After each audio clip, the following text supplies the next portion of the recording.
अस्सलाम वालेकुम। जी वालेकुम सलाम। मैम इस टाइम पाकिस्तान के अंदर मर्दमशुमारी ज़रूरी है या इंतखाबात करवाने ज़रूरी हैं? ज़ाहिरी बात है इंतखाबात कराने ज़रूरी है। मैं समझती हूँ कि मर्दमशुमारी की ज़रूरत ही नहीं है। अगर आपका नादरा के पास सारा डाटा मौजूद है, आपका डेथ सर्टिफिकेट नादरा के पास है, आपका शनाख्ती कार्ड नादरा के पास है, बच्चों के बेफार्म्स नादरा के पास है, हर चीज़ तो नादरा के पास रजिस्टर्ड है, तो फिर आप वहाँ से डाटा क्यों नहीं उठाते? मर्दमशुमारी पे इतना पैसा लगाना और इतना टाइम ज़ाया करने की मैं समझती हूँ इसकी कोई ज़रूरत नहीं थी। अच्छा, इस टाइम आप पाकिस्तान के माशी हालात कैसे देख रही हैं? आटा बुरहान आ रहा है जिसकी वजह से अमवात भी हो रही हैं, क्या ऐसा और भी किसी मुल्क में होता है? देखिए मुस्तकिल हम डिक्लाइन की तरफ जा रहे हैं। कहाँ 10 लाख का आपको हेल्थ कवरेज मिलती थी और कहाँ 10 किलो के आटे के लिए लोग मर रहे हैं, दिन ब दिन मर रहे हैं। तो मैं समझती हूँ कि इंतहाई पैटी इशूज़ पे इनकी तवज्जो है, जो असल मसाइल हैं आवाम के उसकी तरफ इनकी बिल्कुल तवज्जो नहीं है। अच्छा, जलसे से कब जो क्रैक डाउन किया गया, कुछ कारकुनान को अरेस्ट किया गया, उसके हवाले से आप लोगों के पास कोई अपडेट्स आई हैं? देखिए जलसे से कबल ही नहीं, अभी भी मैं सुन रही हूँ, आज भी इन्होंने लाहौर ग्रीन टाउन में क्रैकडाउन किया है, वहाँ से कारकुनों को उठाया है। मेरी समझ से बाहर है राना सनाउल्लाह साहब क्या चाहते हैं। इनको अब थोड़ी सी होश के नाखून लेने चाहिए। मेरे इल्म में आया है कि रहीम यार खान से राना मसूद साहब को उठाया गया है। मैं इंतहाई सख्ती से कंडेम करती हूँ इस हरकत को। हसान नियाजी वाली हरकत आपके सामने है कि वो इंतहाई फजूल हरकत थी, और उसको उठा के कोयटा ले जाना, कि कोयटा को आपने क्या बना दिया है? मतलब कोयटा को नो गो एरिया है कि आप हर इंसान को उठाते हैं और कोयटा ले जाते हैं। मुझे अजहर मशवानी का पूछना है, अजहर किधर है? उसका हमें कोई पता नहीं चल रहा है। मतलब ठीक है, अगर आपको लगता है कि कोई चीज़ गलत है, सही है, आप किसी बारे में जानना चाहते हैं, तो खुदा का वास्ता मुल्क में कोई कानून नाम की चीज़ है कि नहीं है? लॉ एंड ऑर्डर सिचुएशन इस वक्त इंतहाई वर्स्ट है, और हमारे सो कॉल्ड सियासतदान राना सनाउल्लाह, मरियम औरंगजेब टाइप लोगों को, मरियम नवाज टाइप लोगों को इस वक्त ये फिक्र पड़ी हुई है कि खुदा ना खासा कहीं इलेक्शन ना हो जाए और इमरान खान इक़्तिदार में ना आ जाए। अच्छा, ये बताइए क्या ज़रूरत पड़ी कि मरियम को कागजात नामजदगी गुजरावाला से जमा करवानी पड़ी?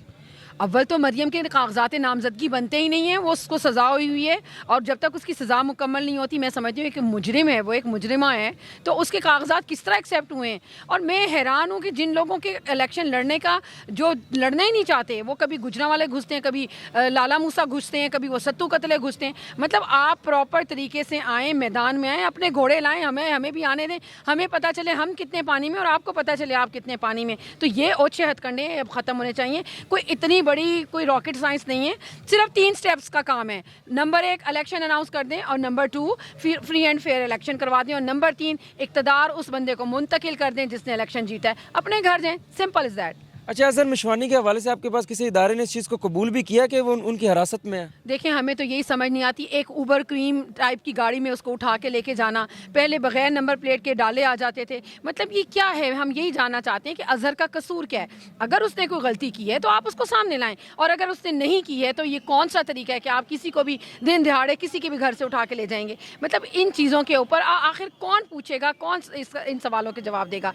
कौन है जो इनकी डंडियाँ हिलाता है? कौन है जो जिन्होंने इस हुकूमत वक्त हो, और हुकूमत भी कौन सी जो केयर टेकर गवर्नमेंट है, जिनका काम है इलेक्शन कराना और घर जाना, और ये यहाँ बैठ के कठपुतलियों की तरह किन के इशारों पे नाच रहे हैं? हम सख्ती के साथ ये डिमांड करते हैं, हमें अजहर मशवानी का बताया जाए कि हमारा भाई कहाँ है। रोज़े की हालत में आपने उसको उठाया और हमें अभी तक उसका नहीं पता कि वो कहाँ पे है। पाकिस्तान जिस सिमत में चल पड़ा, तो इस सूरत हाल में पाकिस्तान का मुस्तकबिल क्या होगा? इंशाल्लाह पाकिस्तान का मुस्तकबिल बहुत ब्राइट होगा, और ये सब लोग अपने घरों को जाएंगे इंशाल्लाह ताला। बहुत जल्द वज़ीर आज़म इमरान खान बनेगा और वो अपनी कुर्सी पे दोबारा बैठेगा, और इंशाल्लाह ताला वो इसको हकीकी कायद आज़म की पाकिस्तान और अल्लामा इकबाल की जो ख्वाब है उसकी रूह के मुताबिक इस पाकिस्तान को क्या ढालेगा। कौमी असम्बली तहलील हो जाएगी या इसके अंदर भी एक्सटेंशन की जाएगी, इसके टाइम पीरियड को बढ़ा दिया जाएगा? क्यों बढ़ाया जाएगा? ये क्या तरीका है? जिन लोगों ने आइन तोड़ा है उनके ऊपर आर्टिकल 6 लगता है। आइन तोड़ने की सज़ा सिर्फ और सिर्फ आर्टिकल 6 है। ये अपनी तरफ से नई स्टोरियां बना देते हैं कि जी अब ये असेंबलियां बहाल हो जाएंगी, फलाना। ये कोई तरीका नहीं है।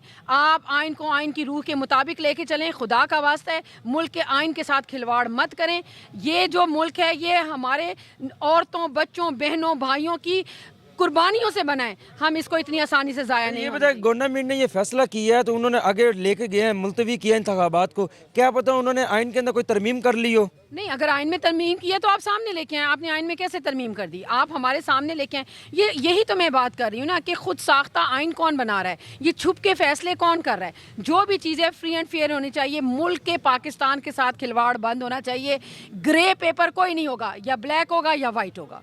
آپ پاکستانی خواتین کو کیا پیغام دینا چاہیں گی اور اپنے یوتھ کو کیا پیغام دیں گی؟ الحمدللہ عمران خان صاحب کا پیغام میرے سے پہلے ہی سب تک پہنچ چکا ہے. اس نے کنٹینر پہ ایک ایک بندے، بچے، بوڑھے، جوان، مرد، عورت سب کو ایک پیغام دے دیا کہ پاکستان کی اصل حقیقی روح وہی ہے جو قائد اعظم نے سوچا تھا، جو علامہ اقبال نے جس کا خواب دیکھا تھا، اور ہمیں صرف وہی پاکستان چاہیے، دو نہیں، ایک پاکستان. پاکستان زندہ باد.